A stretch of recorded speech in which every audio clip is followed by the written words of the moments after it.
महत्वपूर्ण चीज है कि बाल विवाह जो है इसका लैंगिक विश्लेषण अगर अपन देखें तो लड़कियों की उम्र 18, लड़कों की उम्र 21 है।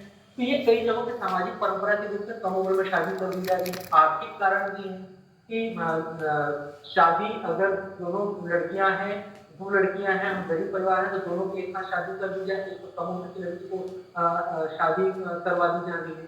सुरक्षा के है कि लड़की की कौमार्यता की रक्षा करना है, समय से पहले उसका किसी के साथ में कोई अफेयर ना हो जाए, वो उसकी कौमार्यता में कोई धक्का पहुंचे, इसलिए उसकी शादी करवा दी जाए।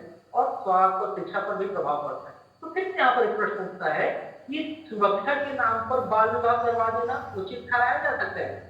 बिल्कुल भी नहीं। बाल विवाह किसी भी कंडीशन में उचित नहीं किया जा सकता। इसमें परिवर्तन क्या हो सकता है, जो आप और हम काम करते हैं डेवलपमेंट सेक्टर में, हमारा मेन चीज होता है कि अगर हम जागरूकता भी कर रहे हैं तो हमको उस चीज को लेकर के जाना है लास्ट व्यवहार परिवर्तन तक। व्यवहार परिवर्तन किस प्रकार से हो सकेगा?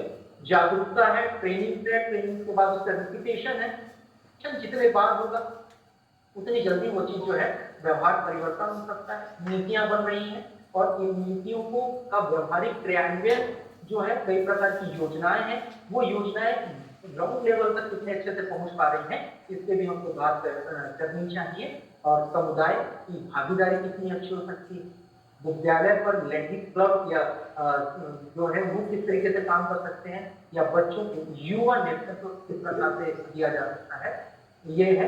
इस लाइन पे मैं इस बात पे एक लाइन जरूर कहना चाहूंगा कि परिवर्तन जो है केवल प्रोग्राम से नहीं आ सकता, मानसिकता से आता है। तो ये परिवर्तन लाने के लिए व्यवहार परिवर्तन हमको विशेष ध्यान देना होगा। समाज की भूमिका करनी होगी, संस्थान की भूमिका है। आप स्कॉलर्स हैं, यूनिवर्सिटी और विश्वविद्यालय के लोग हैं, तो एक हम इस चीज को हम आगे शायद ला सकते हैं। और करना लोगों को, केवल जो जानकार लोग हैं के निचले तबके के लोगों के अगर हम इस संवेदनशीलता का परीक्षण करें तो शायद ज्यादा इफेक्टिव हो सकता है ना। और शिकायत जो तंत्र है इसको और सुगम बनाना चाहिए, सुरक्षित तौर से बनाना चाहिए। रिसर्च जैसा कि कर ही रहे हैं लोग, लेकिन लगातार इन विषयों पर और रिसर्च की जरूरत है।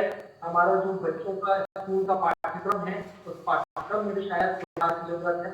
और फील्ड इंगेजमेंट की बात करें, फील्ड इंगेजमेंट बहुत आवश्यक है इन सब चीजों पर। तो कहीं ना कहीं ये हमारी बातें थी।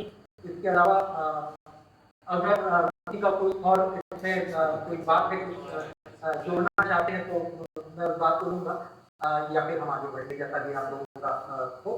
किसी को कोई बात को कहना चाह रहे हैं सर, अभी तक की जो हमारी बात हुई है इस पर।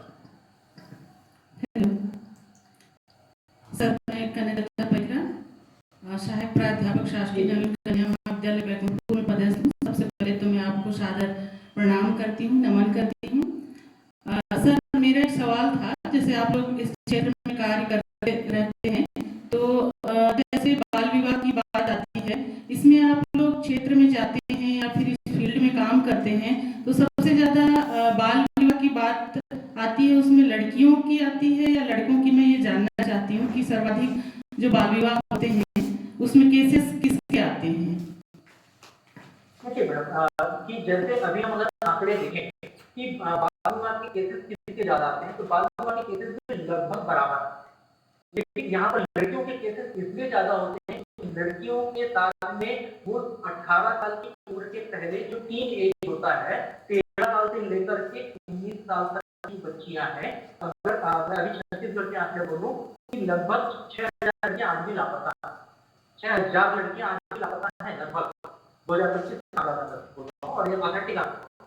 तो ये जो है प्रॉब्लम, इसमें बाल विवाह के केसेस लड़कियों के ज्यादा हैं, लड़कियों के ज्यादा केस रहे हैं, क्योंकि लड़कियों के साथ जो मैंने आपको बहुत सारी प्रॉब्लम बताई, और सबसे बड़ी प्रॉब्लम स्कूल ड्रॉप आउट, ये ड्रॉप आउट का प्रॉब्लम है। और दूसरी जो बहुत बड़ी प्रॉब्लम है आज की वो है एलोपमेंट, यानी प्यार मोहब्बत में चले जाने वाले।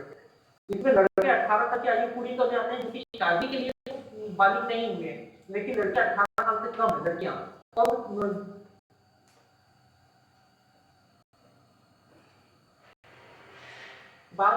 जो लड़के हैं वो 21 से शादी के लायक हो रहे हैं। तो यहाँ पर उनके प्यार मोहब्बत होता है, उनको लगता है कि 18